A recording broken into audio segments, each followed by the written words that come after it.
if you're not enrolled in school by July of this year, 2026, you will be affected.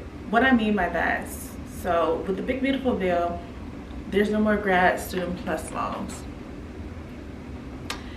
Yes, and it's very devastating. I say it's devastating for the people who are trying to get to grad school. Grad school is very expensive. I'm in grad school right now. I have a lot of student loans. Yes, I do. Alright, I'm fully aware that I have to pay these student loans back, and I'm still doing student loans. So this video is going to be how to pay for grad school. I'm gonna give some tips. I'm gonna give some tips that I wish I known. Mind you, I don't have help paying for tuition. That's why I have, of course, student loans to help me. So first things first, I suggest if you can get a part-time job. What I mean, if you are able to multitask, get a part-time job. I feel like that's the only thing really helped me, because I have a W-2 form.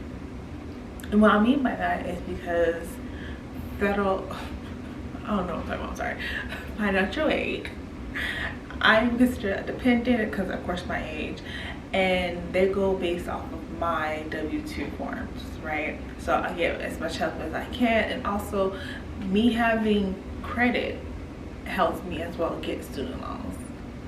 But in the case now, they're limiting the student loans to $200,000, I believe. So that's not going to help cover, of course, the whole duration of grad school. So like I said, get a part-time job to help pay your bills, your lifestyle, and also help towards this tuition. And I am afraid that Trump won. He won.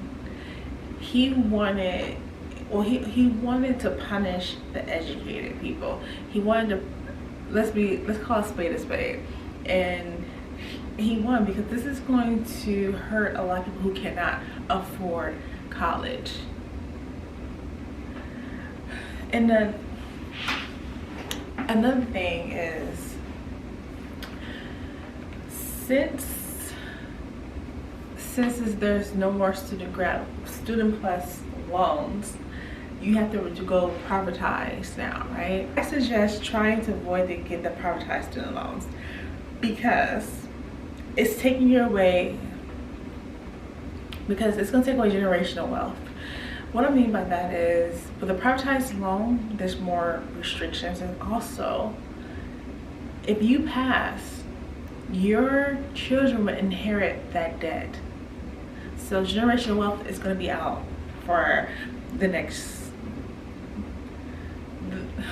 cohort. I'm gonna say the next cohort. So we're gonna try to avoid doing privatized loans, and also with privatized, you need a co-signer.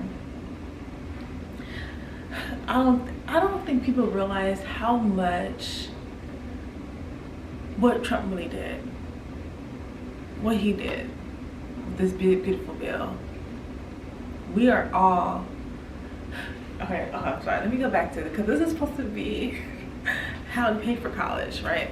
So, you know me, I'm trying not to rant, because I can go on and on, because this is bad. This is really bad, especially for the underrepresented community, my community. But of course, I'm not trying to be selfish. I'm talking about everyone who was poor. You know what? I'm on a rant. Let me go back. So, how to pay for college scholarships. Apply for as many scholarships as you can. I will have a link. And if you're applying for a scholarship and then they say something about paying a fee, an application fee, don't do it. No, do the scholarships that are free. And mind you, it's going to take a lot of time, because you have to write papers for the majority of all these scholarships. So the first one, make sure you have a part-time job or a full-time job to help pay for all this stuff, right? And also you need a W-2 form. That's what I'm saying, get a part-time job, especially if you don't have any help. This video is specifically for people who don't have help. I don't have any help, so anyway. I'm sorry. part-time job. If you can't, I don't want to say start a business, because that's gonna cost a lot of money. Starting a business, a lot of people don't say how much it's, you know, it's a lot of money, and it's no money. You won't see a return on your investment for a long time. So I don't want to suggest starting a business, but whatever, we're gonna go past that. Try to do social media. Now, social media, you never know, you might go viral and you might make $1 million. You never know with social media. So I do suggest start a social media account, post on every social media platform, because you will never know who likes your content, right? Now, let's talk about investing, because we're talking about business investment. Let's talk about stocks. Any extra money, I do suggest put it in the stock market or a high yielding savings account. I always preach about high yielding savings account, and also with the high yield savings account, you do have to pay taxes on the money that you got. So yeah, that's another thing, but it's at least you get some kind of, you know, at least you get some extra cash, right? So high yielding savings account, a 401. Oh, let's talk about 401k. See, this is exactly why I need a script. Most likely I will do a part 2 to this video. Let's talk about a 401k account, which is a retirement plan. Some jobs offer it.